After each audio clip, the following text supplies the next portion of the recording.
hapon sa tanan. Ano kata karon din sa Naawan Hugpong Barangay Homeowners Association Incorporated. Din ang atong presidente mao si Ma'am Susan no iyang secretary.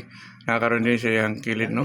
Apil na yung secretary. So, Ma'am Susan, sulti ko may tungulan ng Homeowners Association. Ang Homeowners Association, ang pangalan ani is Naawan Hugpong Barangay Homeowners Association Incorporated. So, ang pinaagi ni namugna ni namo pinaagi sa Social Housing Finance Corporation. Then madayon to siya. So amo na lang gipaningkamutan nga among ma-avail ang yuta pinaagi negotiate namo ang landowner. So kaloy sa Ginoo ning sugot ang landowner. So karon nagpadayon mi ubayad sa amo ang yuta. Kung sa kayo mo nagsugod na, ma'am? Nag-start mi ani is 2017. So na registered sa dation is November 2021. 2021 October 2021. Pila ning area?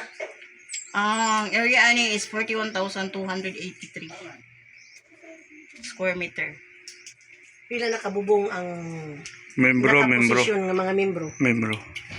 Kasa pagkakaroon ay 100 kapin ka members. Pero tanan-tanan yun ang tao na total lot. Siya 217. Ka-lote yun siya. So 217 members beneficiaries.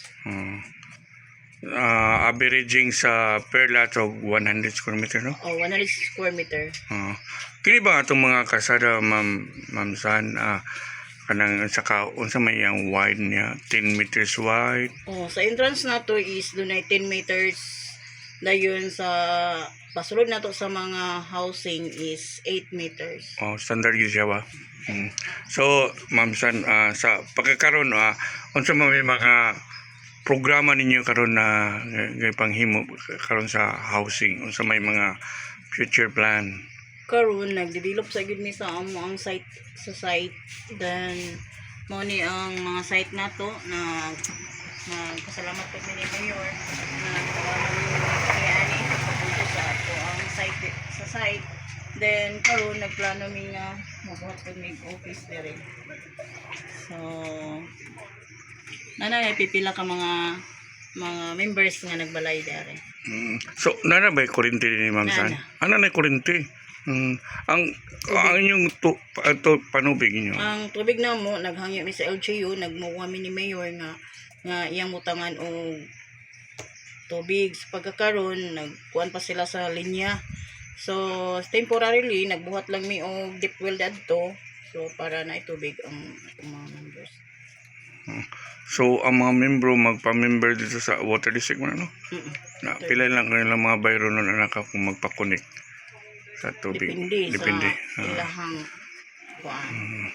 katason ang ilang materials. So ubay-ubay na ang nag-polypaid bali sa yuta, no? Pagkakaroon ay nag-polypaid nga 1, 2, 3, 4. Pay na. So mukabat so matotal pila gyud ang kung mag-cash sila sa pila gyud So sa pagkakaroon kung mag-cash sila maabot og 85,000 ang 100 square meter. 100 square meter. Mga barato na kayo, no?